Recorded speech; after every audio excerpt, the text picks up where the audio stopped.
नमस्कार दोस्तों, target with PS Parihar channel में आपका स्वागत है। सुबह के इस वीडियो में ऐसी सूचनाएं होती हैं जो विभिन्न समाचार पत्रों पर छाई हुई होती हैं और विद्यार्थियों के लिए आवश्यक होती हैं। तो आइए शुरू करते हैं और देख लेते हैं कि आज के समाचार पत्रों में विद्यार्थी जीवन से संबंधित कौन कौन सी सूचनाएं हैं। तो वीडियो को जल्दी से लाइक कर दें, शेयर कर दें। जिन छात्रों ने चैनल को अभी भी सब्सक्राइब न किया हो तो जल्दी से सब्सक्राइब कर लें ताकि आप लोगों को इसी प्रकार की ऑथेंटिक और सॉलिड अपडेट से सबसे पहले मिलती रहे। आगे बढ़ने से पहले एक सूचना है उन विद्यार्थियों के लिए जो विद्यार्थी पीसीएस की तैयारी कर रहे हैं अथवा बिहार पीसीएस की तैयारी कर रहे हैं। वे सभी अभ्यर्थी यूपीपीएससी वाला बीपीएससी वाला प्लेटफॉर्म पर आकर के तैयारी पूरी कर सकते हैं।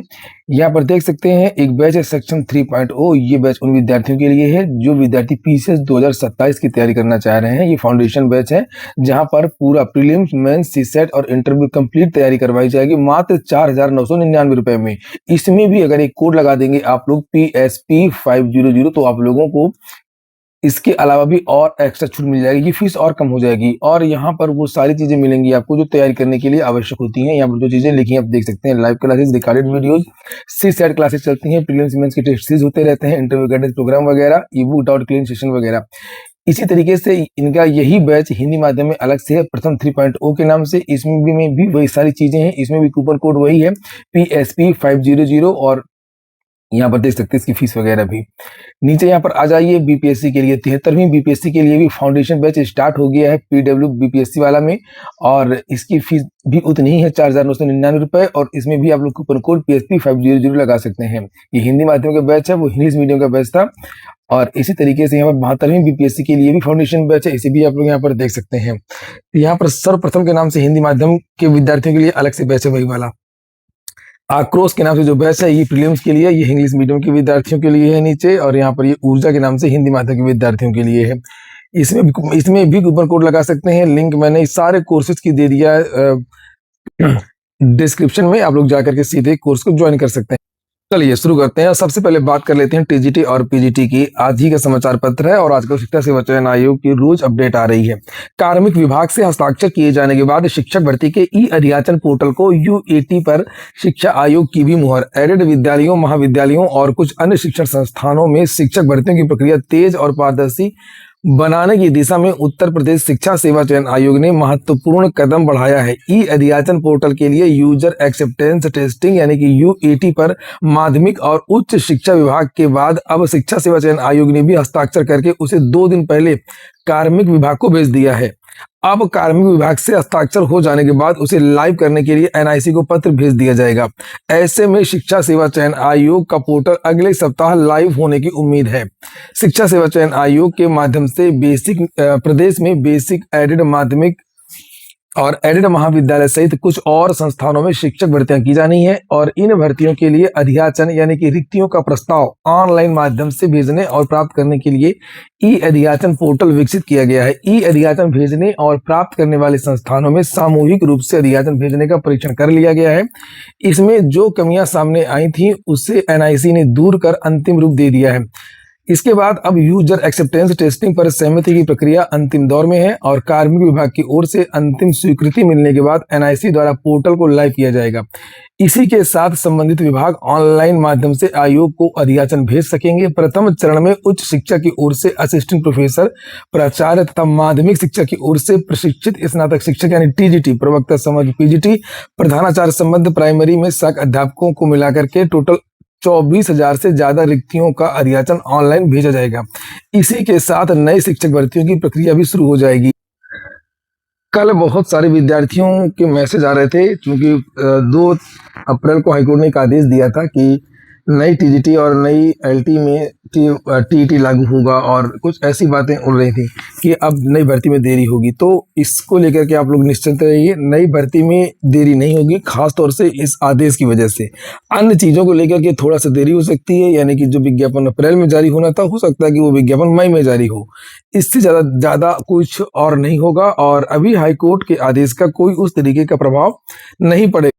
तो आप लोग इतना कंफ्यूज न रहिए कि पहले टीईटी होगा और उसके बाद में इसका विज्ञापन जारी होगा। और आप लोग अभी मन लगा करके पढ़ाई करिए। अभी अधिवक्ताओं से सरकार भी राय लेगी, अभी बहुत सारी चीजें चल रही हैं, उसके बाद में आगे की चीजें तय। एक बात और कि आप लोगों ने वीडियो को लाइक ना किया हो तो वीडियो को लाइक अवश्य कर दें और बहुत सारे ऐसे छात्र हैं जो वीडियो को देखते तो रोज हैं, लेकिन वो लाइक नहीं करते, केवल देख के निकल जाते हैं। इसी तरीके से बहुत सारे ऐसे भी छात्र हैं जो चैनल को कई साल से देख रहे हैं, लेकिन उन्होंने अभी तक इसको सब्सक्राइब नहीं किया है।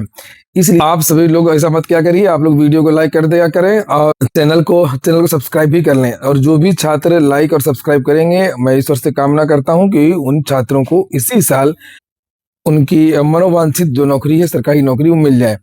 अगली जो सूचना है वो महाधिवक्ता कार्यालय में रिक्तियों पर देरी और कोर्ट चिंतित, कहा इससे न्याय में देरी होगी। महाधिवक्ता कार्यालय में भी विभिन्न प्रकार के पदों पर भर्तियां हुआ करती हैं। आप लोगों को पता होगा, जो जानते हैं पुराने विद्यार्थी, आरओ एआरओ की वैकेंसी, जूनियर असिस्टेंट की वैकेंसी, ग्रुप डी की वैकेंसी अलग से आती हैं। कुछ कुछ पदों पर 10-15 पदों पर इस तरीके से होती हैं। ग्रुप सी की ज़्यादा पद होते हैं, लेकिन पिछले कुछ दिनों से ये भर्तियां नहीं हो रही हैं। उसी को लेकर के आजकल 2-4 दिन में इस तरीके की न्यूज आ रही है। और लिखा है, हाईकोर्ट ने उत्तर प्रदेश अधीनस्थ सेवा चयन आयोग से मांगा जवाब। इलाहाबाद हाईकोर्ट ने महाधिवक्ता सह राज्य विधि अधिकारी के अधिष्ठान में स्टाफ की कमी की वर्तमान स्थिति को लेकर के चिंता जताते हुए कहा है कि इससे अदालतों को उचित सहायता नहीं मिल रही है और न्याय में देरी हो रही है। कोर्ट ने उत्तर प्रदेश अधीनस्थ सेवा चयन आयोग को पक्षकार बनाकर के निर्देश दिया है कि वह मांग के अनुरूप शुरू की गई भर्ती प्रक्रिया में आगामी सुनवाई तारीख 15 अप्रैल को अवगत कराए कि मामला कहां तक पहुंचा भर्तियों को लेकर के, अधियाचन आया है कि नहीं आया है, अगर आया है तो आपने उसका विज्ञापन जारी किया है कि नहीं जारी किया है, ये सारी बातें। कोर्ट ने राज्य सरकार के विधि विभाग से भी लेवल 8 पर प्रोन्नति के मामले में हलफनामा मांगा है। यह आदेश न्यायमूर्ति अजीत कुमार और न्यायमूर्ति देवेंद्र सिंह की खंडपीठ ने गोरखपुर निवासी सूबेदार यादव की याचिका की सुनवाई करते हुए दिया है। याची ने यूपी माइनर मिनरल्स रूल्स 1963 के तहत वसूली संबंधी नोटिस को नियम के खिलाफ बताते हुए चुनौती दी थी और लिखा कि बीती 30 मार्च को हुई सुनवाई के दौरान, इसके पहले भी ये भर्तियों का मामला आ चुका है, और लिखा कि पिछला जो 30 मार्च को कुछ दिन पहले सुनवाई के कोर्ट में विशेष सचिव विधि विभाग और अपर विधि परामर्शी मनजीत सिंह सूरी ने व्यक्तिगत हलफनामा दायर किया था और बताया था कि आयोग को महाधिवक्ता और राज्य विधि अधिकारी के अधिष्ठान में 50 पदों पर भर्ती के लिए सिफारिश भेजी गई है। अभी ये 50 पदों पर ये भर्ती होगी और हो सकता है, चूंकि अब कोर्ट ने कहा तो आयोग अब इस भर्ती को आगे बढ़ा दे। तृतीय श्रेणी के यह पद क्रमशः प्रधान पीठ इलाहाबाद और लखनऊ बेंच के लिए हैं। कोर्ट ने जब यह पूछा कि पदोन्नति तथा रिक्तियों के पद कितने पद रिक्त हैं, तो बताया गया कि जानकारी नहीं है। अतिरिक्त महाधिवक्ता MC चतुर्वेदी ने आश्वासन दिया कि जल्द ही तृतीय श्रेणी की रिक्तियों की सटीक जानकारी दी जाएगी ताकि पदोन्नति के लिए सरकार को निर्देशित किया जा सके। और इस प्रश्न के उत्तर में कि क्या आयोग रिक्तियों को विज्ञापन जारी किया है, अतिरिक्त महाधिवक्ता ने कहा कि यह आयोग के अपने कार्यक्रम के अनुसार है। मतलब गोलमोल जवाब दिया है और कोई अतिरिक्त महाधिवक्ता को कोई जानकारी नहीं थी, ऐसा लग रहा है जो भी बहस हुई है। अगली सूचना है, बीएड परीक्षा फॉर्म भरने की आज अंतिम तारीख है और लिखा है यहाँ पर बीएड संयुक्त प्रवेश परीक्षा के फॉर्म भरने की रविवार को अंतिम तारीख है, जिसका 10 दिन बढ़ना तय है। सूत्र बताते हैं कि शासन से सोमवार तक तिथि बढ़ाने की घोषणा कर दी जाएगी। वही शनिवार शाम तक 4.22 लाख अभ्यर्थियों ने रजिस्ट्रेशन किया और 3,40,000 ने फीस जमा करके फॉर्म भर दिया है। तो इस बार तो रिकॉर्ड संख्या में आवेदन हुए, काफी दिनों बाद बीएड में इतने आवेदन हुए हैं। बीयू के कुलपति प्रोफेसर मुकेश पांडेय ने बताया, बीयू मतलब बुंदेलखंड यूनिवर्सिटी करवा रही है ना एग्जाम।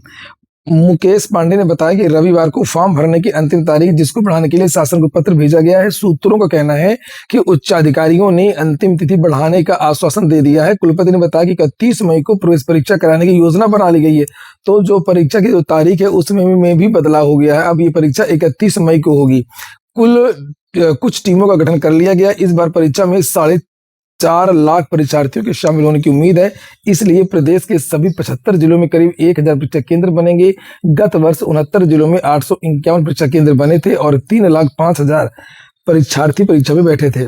अब चूंकि अब बीएड अनिवार्य हो गया है, आपने देखा ही होगा कि पीजीटी भर्ती आती है उसमें भी बीएड अनिवार्य हो गया है। बड़ी भर्ती आने वाली है शिक्षक सेवा चयन आयोग से, और जो प्रवक्ता भर्ती जीआईसी की उसमें भी बीएड अनिवार्य कर दिया गया है। इसके अलावा पीसीएस का जो विज्ञापन जारी होता है उसमें भी बीएड के बहुत सारे पद होते हैं, इसलिए बीएड थोड़ा सा ज्यादा सुरक्षित माना जा रहा है। कभी लोक सेवा आयोग से तो कभी शिक्षा सेवा चयन आयोग से 2-4 साल के अंतर में इस तरीके की वैकेंसी आती भी रहती है। एक घोषणा ही पहले भी हो चुकी है, शिक्षा मित्रों और 18 अनुदेशकों को 17,000 इसी महीने से मिलेगा वेतन, ये सीएम योगी ने घोषणा की।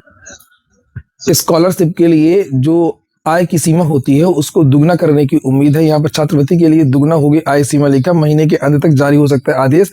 10 लाख अतिरिक्त छात्र लाभान्वित होंगे। प्रदेश के छात्रवृत्ति के लिए आय सीमा दोगुनी किए जाने पर करीब करीब सहमति बन गई है। SC/ST छात्रों के लिए ये केंद्र सरकार की ओर से निर्धारित आय सीमा के बराबर होगी। इसके 5 लाख रुपए होने की उम्मीद है। वहीं सामान्य पिछड़े व अल्पसंख्यक छात्रों के लिए 4 लाख रुपए सालाना आय के होने की संभावना है और इससे करीब 10 लाख छात्र और लाभान्वित हो।